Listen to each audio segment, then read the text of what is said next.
Hello students, welcome back to our pathology class. आज इस class के अंदर हम पढ़ेंगे एक important topic, benign and malignant tumour, जो आपके एग्जाम के पॉइंट ऑफ व्यू से बहुत इंपॉर्टेंट टॉपिक है। इससे क्या होगा कि जो आपका नियोप्लेजिया का चैप्टर है वो क्लियर हो जाएगा इसी वीडियो में। तो स्टार्ट करते हैं। फर्स्टली बात करते हैं हम ट्यूमर की डेफिनेशन के बारे में कि ट्यूमर है वो क्या होता है।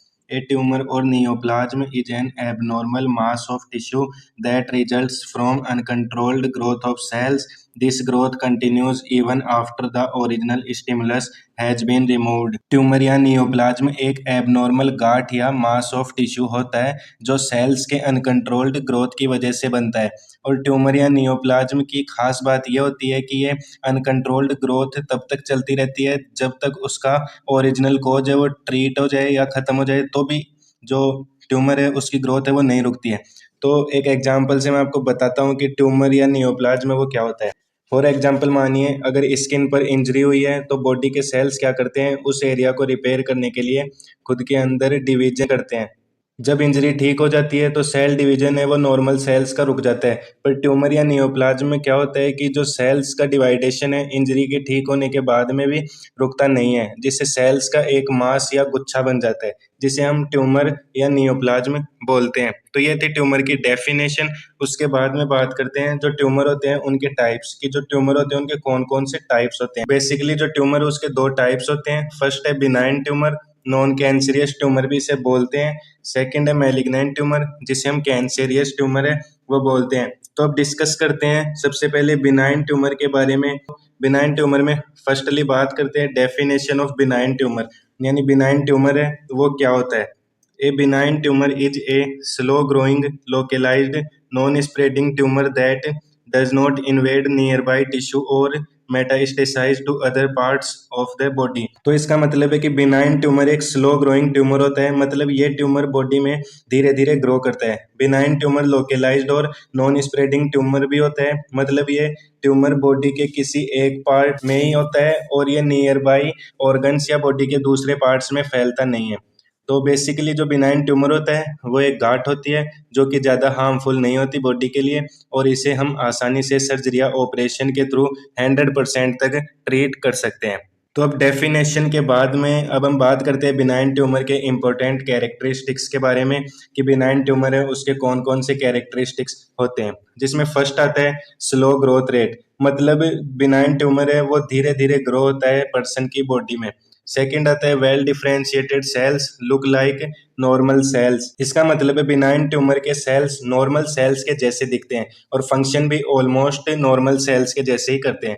थर्ड पॉइंट आता है encapsulated surrounded by a fibrous capsule, इसका मतलब है कि बिनाइन ट्यूमर के चारों तरफ फाइब्रस कैप्सूल है वो प्रेजेंट होता है, जो एक प्रोटेक्टिव कवरिंग होती है ट्यूमर के ऊपर, जिससे क्या होता है कि जो आसपास के ऑर्गन और नियर बाई टिश्यू है उनके अंदर जो कैंसर है वो नहीं फैलता है।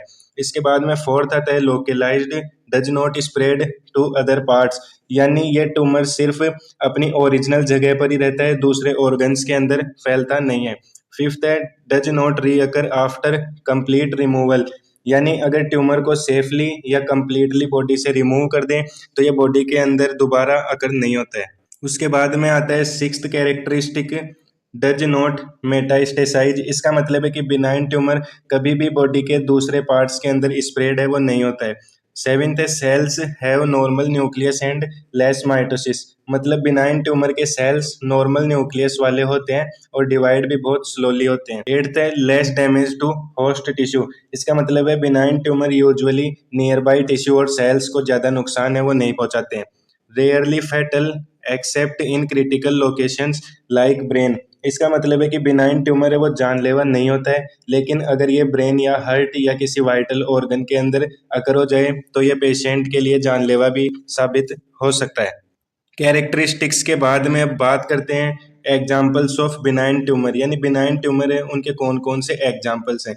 फर्स्ट है लिपोमा फ्रॉम फैट सेल्स, इसका मतलब है कि लिपोमा एक बिनाइन ट्यूमर होता है जो फैट सेल्स के गुच्छे से या एबनॉर्मल कलेक्शन से बनता है। ये यूजुअली सॉफ्ट होता है, पेनलेस होता है और स्लो ग्रोइंग ट्यूमर होता है। सेकंड है एडिनोमा फ्रॉम ग्लैंडुलर एपिथेलियम, इसका मतलब है कि जो एडिनोमा होता है वो ग्लैंड के सेल्स से बनता है। ये यूजुअली ग्लैंड के फंक्शन को डिस्टर्ब करता है। थर्ड है फाइब्रोमा फ्रॉम फाइब्रस टिश्यू। इसका मतलब है कि फाइब्रोमा फाइब्रस कनेक्टिव टिश्यू से बनता है। ये यूजुअली फ्रिम यानी ना तो कठोर और ना ही सॉफ्ट होता है और ये स्लो ग्रोइंग ट्यूमर होता है। फोर्थ है मायोमा फ्रॉम मसल्स। इसका मतलब है मायोमा होता है वो मसल्स सेल्स के एबनॉर्मल डेवलपमेंट से कोज होता है बॉडी में। मोस्टली मायोनोमा की जो कंडीशन है वो हमें यूट्रस के अंदर देखने को मिलती है। फिफ्थ आता है meningioma from meninges brain covering. इसका मतलब है कि जो बिनाइन ट्यूमर है ब्रेन और स्पाइनल कॉर्ड की कवरिंग यानी मेनिंजीज जो होती है उनसे बनता है। ये क्रिटिकल हो सकता है पर्सन के लिए अगर ये वाइटल ऑर्गन्स के अंदर अगर हो जाए तो हमने बात की कि बिनाइन ट्यूमर है वो क्या होता है, उसकी डेफिनेशन, कैरेक्टरिस्टिक्स और उसके कुछ एग्जांपल्स की। अब बात करते हैं ट्यूमर के सेकंड टाइप मैलिग्नेंट ट्यूमर की। तो मैलिग्नेंट ट्यूमर में फर्स्टली हम बात करते हैं मैलिग्नेंट ट्यूमर की डेफिनेशन के बारे में कि जो मैलिग्नेंट ट्यूमर है वो क्या होता है। A malignant tumor is a fast-growing, invasive, and spreading cancerous tumor that invades nearby tissues and can metastasize to distant organs. Malignant tumour एक फास्ट ग्रोइंग ट्यूमर होता है यानी ये बहुत तेजी से बॉडी के अंदर ग्रो करता है। मैलिग्नेंट ट्यूमर है वो इन्वेजिव और स्प्रेडिंग ट्यूमर भी होता है। मतलब ये ट्यूमर बॉडी के किसी एक पार्ट में अकर होता है और आसपास के टिश्यू या ऑर्गन्स में फैलता है और उन्हें डिस्ट्रॉय भी कर सकता है।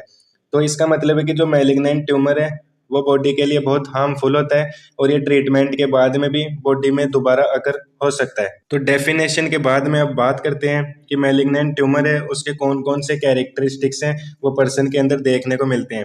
फर्स्ट है रैपिड ग्रोथ रेट। इसका मतलब है कि जो मैलिग्नेंट ट्यूमर होता है ये पर्सन की बॉडी में बहुत तेजी से ग्रो करता है। सेकेंड है पुअरली डिफ्रेंशिएटेड और अनडिफ्रेंशिएटेड सेल्स एनाप्लाजिया। मतलब मैलिग्नेंट ट्यूमर के सेल्स नॉर्मल सेल्स के जैसे दिखते नहीं है और इनके स्ट्रक्चर और फंक्शन है वो भी नॉर्मल सेल्स के जैसे नहीं होती, इनमें एबनॉर्मल फंक्शन है वो होते हैं। थर्ड है no capsule invades surrounding tissues.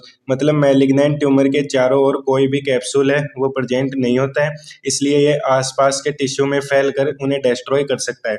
Fourth है metastasis spreads to other parts through blood और लिम्फ। इसका मतलब है कि जो मैलिग्नेंट ट्यूमर है वो बॉडी के दूसरे ऑर्गन्स में ब्लड और लिम्फ के थ्रू ट्रैवल करता है और बॉडी के अदर पार्ट्स के अंदर डिस्ट्रीब्यूट होकर वहां पर कैंसर है वो कोज करता है। फिफ्थ है री अकर्स आफ्टर रिमूवल। इसका मतलब है कि अगर मैलिग्नेंट ट्यूमर को रिमूव भी कर दे सर्जरी या ऑपरेशन से तो भी ये पर्सन है उसके बॉडी के अंदर दोबारा से भी हो सकता है। फिफ्थ के बाद में सिक्स्थ कैरेक्टरिस्टिक्स आता है cell have large irregular nuclei and many mitotic figures. इसका मतलब है कि मैलिग्नेंट ट्यूमर है उसकी सेल्स है स्ट्रक्चर भी एबनॉर्मल होती है और उसके फंक्शन है वो भी एबनॉर्मल होते हैं और इसका जो न्यूक्लियस है वो बड़ा होता है और इरेगुलर शेप का होता है और मैलिग्नेंट ट्यूमर के सेल्स हैं वो फास्टली डिवाइड होते रहते हैं जिससे वो आसपास की सेल्स के अंदर फैल जाते हैं। सेवेंथ आता है it causes tissue distraction and bleeding. मतलब ये ट्यूमर नियर बाई टिश्यू को डिस्ट्रॉय करता है और कभी कभी बॉडी में ब्लीडिंग की कंडीशन है उसको भी कोज कर सकता है। It can lead to weight loss weakness. Tumour body की जो एनर्जी है उसको भी कंज्यूम कर लेता है जिससे पेशेंट में वेट लॉस वीकनेस है वो देखने को मिलती है। नाइन्थ है it often fatal if untreated. मतलब अगर इस ट्यूमर का टाइम पे ट्रीटमेंट नहीं किया गया या कोई सर्जरी या ऑपरेशन से इसका रिमूव नहीं किया गया तो ये पेशेंट है उसके लिए जानलेवा हो सकता है। तो मैलिग्नेंट ट्यूमर कैरेक्टरिस्टिक्स के बाद में बात करते हैं मैलिग्नेंट ट्यूमर के कुछ एग्जांपल्स की। फर्स्ट है carcinoma from epithelial cells. Example breast, lungs, stomach. मतलब जो कार्सिनोमा होता है वो एपिथेलियम सेल्स हैं उनके एबनॉर्मल कलेक्शन से बनता है जो बॉडी के कवरिंग टिश्यू में होता है। कवरिंग टिश्यू का मतलब होता है जिससे बॉडी की जो फर्स्ट लेयर होती है एपिथेलियम उसी के अंदर ही ये कैंसर है वो प्रेजेंट होता है। जैसे ब्रेस्ट कैंसर हो गया, लंग्स कैंसर हो गया और स्टोमक कैंसर हो गया। सेकेंड है sarcoma from connective tissue. Example bone, muscles, fat. इसका मतलब है सारकोमा कनेक्टिव टिश्यू है उनके एबनॉर्मल कलेक्शन से डेवलप होता है बॉडी में। थर्ड है leukaemia from blood forming tissue या बोन मैरो। इसका मतलब है कि ल्यूकेमिया बोन मैरो के ब्लड फॉर्मिंग सेल्स या टिश्यूज से बनता है जिसे हम ब्लड का कैंसर भी बोलते हैं। फोर्थ है लिम्फोमा फ्रॉम लिम्फेटिक टिश्यू। मतलब लिम्फोमा लिम्फ नोड्स और लिम्फेटिक टिश्यू से डेवलप होता है और ये अगर बॉडी के अंदर स्प्रेड करता है तो ये लिम्फेटिक सिस्टम है उसको भी डिस्ट्रॉय कर देता है। तो अब समझते हैं मेटास्टेसिस के बारे में, यानी मैलिग्नेंट ट्यूमर है वो बॉडी के अंदर कैसे स्प्रेड करता है। फर्स्ट है direct invasion into near by tissue. इसका मतलब है मैलिग्नेंट ट्यूमर अपने आसपास के हेल्दी टिश्यू के अंदर स्प्रेड हो जाता है और उन्हें डिस्ट्रॉय कर देता है। सेकंड है lymphatic spread through lymph nodes. इसका मतलब है कि जो मैलिग्नेंट ट्यूमर है वो लिम्फ नोड्स के थ्रू लिम्फेटिक सिस्टम के अंदर स्प्रेड हो जाता है और जो लिम्फेटिक सिस्टम होता है उसको डिस्ट्रॉय करने लग जाते हैं। थर्ड है blood stream spread to distant organs, example liver, lungs. इसका मतलब है कि जो मैलिग्नेंट ट्यूमर है वो ब्लड के थ्रू बॉडी ऑर्गन्स के अंदर स्प्रेड हो जाता है और उन्हें डिस्ट्रॉय करता है। फोर्थ है seeding cancer cells spread to body cavities, example abdomen. इसका मतलब है कि कभी कभी बॉडी कैविटी के अंदर कैंसर की सेल्स है वो चली जाती है और नए ट्यूमर है उनका फॉर्मेशन कर देती है बॉडी कैविटीज के अंदर, जैसे एब्डोमेन कैविटी के अंदर। मेटास्टेसिस के बाद में आते हैं कि मैलिग्नेंट ट्यूमर है उसके बॉडी के ऊपर कौन कौन से इफेक्ट्स पड़ते हैं, यानी बॉडी है उन पे कौन कौन से इम्पैक्ट है मैलिग्नेंट ट्यूमर से वो देखने को मिलते हैं। तो फॉलोइंग इम्पैक्ट है वो देखने को मिलते हैं। फर्स्ट है डिस्ट्रैक्शन ऑफ नॉर्मल टिश्यू। इसका मतलब है कि मैलिग्नेंट ट्यूमर है वो बॉडी के हेल्दी टिश्यू है उनको डिस्ट्रॉय करता है। सेकंड है पेन एंड ब्लीडिंग। इसका मतलब है ट्यूमर जब ब्लड वेसल्स या नर्व्स को डैमेज करता है तो पेन और ब्लीडिंग है वो देखने को मिलती है पेशेंट में। थर्ड है anaemia and weight loss. Cancer cells body की पूरी एनर्जी को कंज्यूम कर लेते हैं जिससे ब्लीडिंग हो सकती है और ब्लड लॉस से एनीमिया भी हो सकता है। फोर्थ है ऑर्गन फेलियर। इसका मतलब है कि अगर ट्यूमर किसी वाइटल ऑर्गन में स्प्रेड हो जाए जैसे लंग्स, लीवर, हार्ट, तो उन्हें ये डिस्ट्रॉय कर सकता है, यानी ऑर्गन फेलियर की कंडीशन है वो क्रिएट कर सकता है। फिफ्थ है सेकेंडरी इन्फेक्शंस। इसका मतलब है कि कैंसर में इम्यूनिटी है वो वीक हो जाती है इसलिए पेशेंट को बार बार है वो इन्फेक्शंस होने लग जाते हैं। सिक्स्थ है डेथ इफ अनट्रीटेड।